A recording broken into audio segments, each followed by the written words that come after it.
بسم اللہ الرحمن الرحیم۔ السلام علیکم۔ آج میں واقعہ بیان کروں گا پیغمبر حضرت ہود علیہ السلام کا۔ ہود علیہ السلام کو قوم عاد اور قوم ارم بھی کہا جاتا ہے۔ قوم ہود آکاف نامی بستی میں آباد تھی، اور یہ بستی عمان اور حضر موت کے درمیان واقع تھی۔ آکاف عربی میں ریت کے ٹھیلوں کو کہتے ہیں، اور یہ علاقہ سمندر کے کنارے واقع تھا۔ جیسا کہ سورہ آکاف میں اللہ تعالیٰ فرماتا ہے، اور آپ کے بھائی کو یاد کرو جبکہ اس نے اپنی قوم کو آکاف میں ڈرایا۔ قوم عاد کے لوگ اپنی رہائش کے لیے خیمے پسند کرتے تھے۔ ان کے خیمے بہت مضبوط ہوتے تھے۔ یہ لوگ ان کو بڑی مہارت سے بناتے تھے، پھر ان پر فخر کرتے تھے۔ سورہ الفجر آیت نمبر 6 سے 8 میں اللہ تعالیٰ فرماتا ہے، کیا آپ نے نہیں دیکھا کہ آپ کے رب نے عاد کے ساتھ کیا کیا، جو نسل ارم سے تھے، ستونوں والے تھے، جن کی مانند دنیا میں کوئی قوم ایسی پیدا نہیں کی گئی۔ اللہ تعالیٰ نے ان کے فن اور کاریگری کی ایک ایسی مثال دی ہے کہ وہ ایسے خیموں میں آباد تھے جن کے ستون بہت مضبوط طاقتور تھے۔ ان لوگوں نے شہروں کو ایسی کاریگری سے بنایا کہ ان کے مطابق عجیب و غریب روایت مشہور ہو گئی۔ یہ نرم زمین میں خیمے بناتے تھے اور ساتھ ساتھ پہاڑوں میں محل بھی بناتے تھے۔ حالانکہ رہائش کے لیے زمین میں خیمے موجود تھے، صرف اپنا وقت اور دولت برباد کرتے تھے اور اس پر فخر کرتے۔ اور شہر کے راستے بھی لمبے چوڑے تھے۔ کاریگری میں یہ لوگ اس مقام پر پہنچے کہ اس مقام پر آج تک کوئی پہنچ نہ سکا، اور یہ لوگ عربی میں بات چیت کرتے تھے، اور ہود علیہ السلام بھی عربی تھے۔ چنانچہ قوم نوح علیہ السلام کے بعد سب سے پہلے بت پرستی اختیار کی وہ قوم عاد تھی۔ قوم عاد بت پرستی کرتے تھے، اور قوم عاد طاقتور قوم تھی۔ ان کے جسم مضبوط اور ٹھوس تھے، اور ان کا قد بھی لمبا تھا۔ سورہ الاعراف آیت نمبر 69 میں اللہ تعالیٰ فرماتا ہے،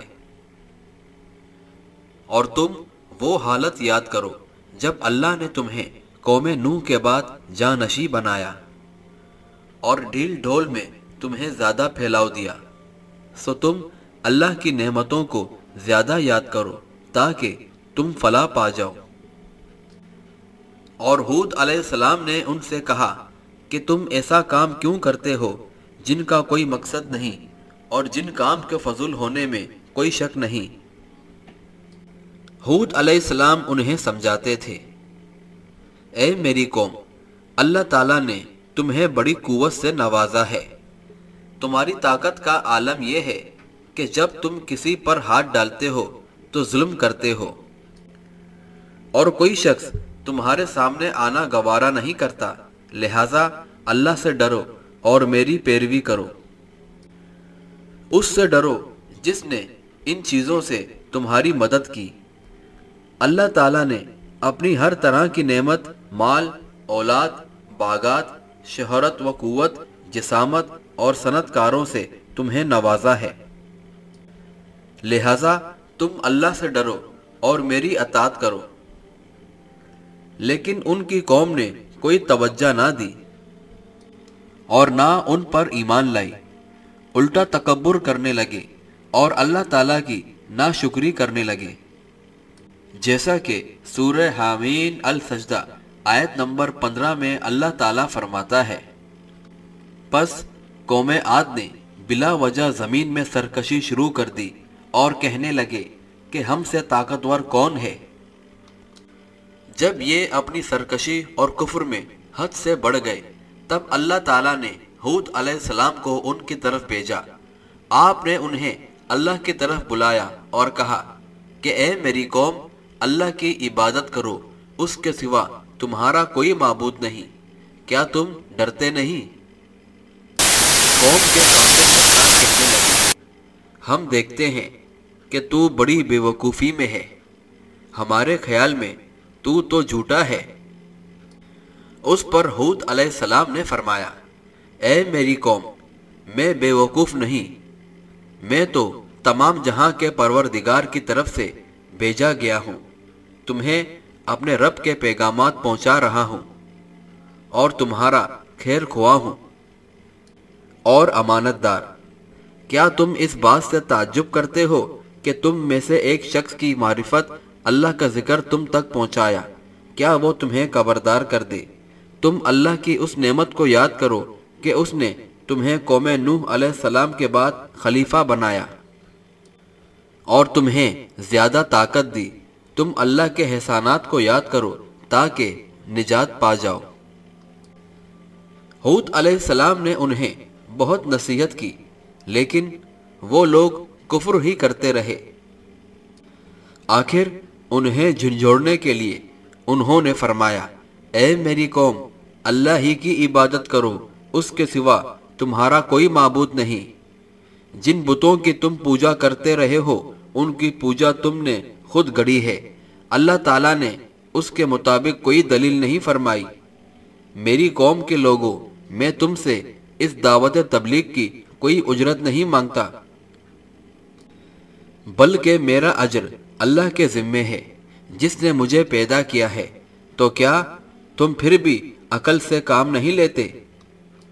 اے میری قوم کے لوگوں، اپنے رب سے گزشتہ گناہوں کی معافی طلب کرو، آئندہ گناہوں سے توبہ کرو۔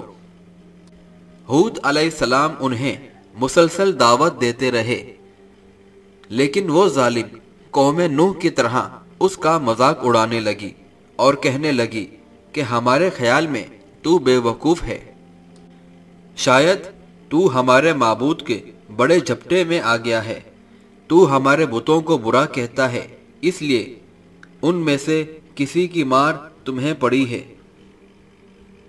اسی لیے تو ذہنی مریض بن گیا ہے۔ وہ ظالم لوگ آخرت پر ایمان نہیں رکھتے تھے اور دنیا میں خوشحالی کی زندگی بسر کر رہے تھے، اور اپنے لوگوں سے کہنے لگے، یہ تو تم جیسا ہی انسان ہے، وہی کچھ کھاتا ہے جو تم کھاتے ہو، اور پیتا بھی وہی کچھ ہے جو تم پیتے ہو، اور اب جب تم نے اپنے جیسے انسان کی اطاعت قبول کر لی تو سخت خسارے میں رہو گے۔ کیا یہ تمہیں اس بات سے دمکاتا ہے کہ جب تم مر کر خاک بن جاؤ گے تو پھر زندہ کیے جاؤ گے؟ ہرگز نہیں، یہ بات امکان سے باہر ہے جس کا وعدہ تم سے کیا جاتا ہے، اور یہ زندگی صرف دنیا کی ہے، ہم پھر نہیں اٹھائے جائیں گے، ہم اس پر یقین کرنے والے نہیں۔ ہود علیہ السلام دعوت دیتے رہے یہاں تک کہ انہوں نے واضح طور پر کہہ دیا کہ آپ ہمیں واعظ سناؤ یا نہ سنائیں، ہم اپنے طور طریقے نہیں چھوڑیں گے، یہ تو پرانے لوگوں کا دین ہے۔ اور آخر ہود علیہ السلام نے انہیں کھلم کھلا دھمکی دی اور فرمایا، لوگوں سنو، میں صرف تمہیں ہی نہیں اللہ کو بھی گواہ بنا کر اعلان کرتا ہوں کہ اللہ کے سوا جس جس کی عبادت ہو رہی ہے میں ان سب سے بیزار ہوں۔ اب تم ہی نہیں، اپنے ساتھ اوروں کو بھی بلا لو، اور اپنے ان سب جھوٹے معبودوں کو بھی بلا لو، اور تم سے جو ہو سکے مجھے نقصان پہنچا دو، مجھے کوئی مہلت نہ دو اور نہ مجھ پر ترس کھاؤ۔ یہ فرمانے کے بعد انہوں نے اللہ سے دعا کی، اے پروردگار، ان کے جھٹلانے پر تو میری مدد فرما۔ اللہ تعالیٰ کی طرف سے آپ کو جواب ملا، یہ بہت جلد اپنے کیے پر پچھتانے لگیں گے۔ اللہ کے نبی کا انکار کرنے، اس سے بغض رکھنے اور اس کا مذاق اڑانے والوں کا انجام کیا ہوا؟ اللہ تعالیٰ نے انہیں ایسے تہس نہس کیا جس کی تاریخ میں مثال نہیں ملتی۔ اور اللہ تعالیٰ نے انہیں ایسی آندھی میں تہس نہس کیا۔ اللہ تعالیٰ نے ان سے بارش روک لی اور اس سے خشک سالی ہو گئی، درخت اور پھل ختم ہونے لگے، وہ لوگ بارش کی تمنا کرنے لگے۔ اسی حالت میں اللہ تعالیٰ نے عذاب نازل کرنے کا ارادہ کیا، اور انہوں نے دیکھا کہ سیاہ بادل ان کی طرف بڑھ رہا ہے۔ وہ لوگ خوشی سے اچھلنے لگے اور کہنے لگے، یہ بادل ہم پر برسنے والا ہے، جبکہ ان کا خیال بالکل غلط تھا۔ دراصل یہ وہ قہر الہی تھا جس کے مچانے کی وہ جلدی کر رہے تھے۔ وہ عذاب ان کی تمام بستیوں، درختوں، خیموں اور پھلوں کو تہس نہس کرتا ہوا آیا۔ آندھی اتنی تیز تھی کہ پہاڑوں پر ان کے تیار کردہ محلوں تک کو اڑا لے گئی۔ اللہ پاک مجرموں کا یہی بدلہ دیتا ہے۔ وہ ہوا ان پر لگاتار 7 رات اور 8 دن اللہ کے حکم سے چلتی رہی۔ اللہ تعالیٰ نے فرمایا، قوم عاد نے بھی جھٹلایا، بس کیا ہوا میرا عذاب اور میری ڈرانے والی باتیں؟ ہم نے ان پر تیز اور مسلسل چلنے والی ہوا لگاتار دنوں میں بھیج دی، جو لوگوں کو اٹھا اٹھا کر پٹکتی تھی، گویا وہ جڑ سے کٹے ہوئے کھجور کے تنے ہیں۔ کیسی رہی میری سزا اور میرا ڈرانا؟ یقیناً ہم نے قرآن کو نصیحت کے لیے آسان کر دیا ہے۔ کیا ہے کوئی نصیحت پکڑنے والا؟ بہرحال ہود علیہ السلام کو اللہ تعالیٰ نے خاص نعمت سے نجات دی اور باقی تمام جگہوں پر تباہی تھی، لیکن جس جگہ ہود علیہ السلام اور ان کے ساتھی تھے وہاں ہوا پٹکی بھی نہیں، اور یہ تھے قوم عاد کے لوگ جنہوں نے اپنے رب کی آیتوں کا انکار کیا اور اس کے رسولوں کی نافرمانی کی، اور ہر ایک سرکش ناکام فرمان کے حکم کو مانا۔ دنیا میں بھی اللہ تعالیٰ نے لعنت کی اور آخرت میں بھی۔ اس طرح قوم عاد تباہ ہوئی۔ ان کے بعد مومنوں نے باقی بچ جانے والے مکانات پر قبضہ کر لیا اور وہاں رہنے لگے۔ پھر ہود علیہ السلام نے حضر موت میں وفات پائی۔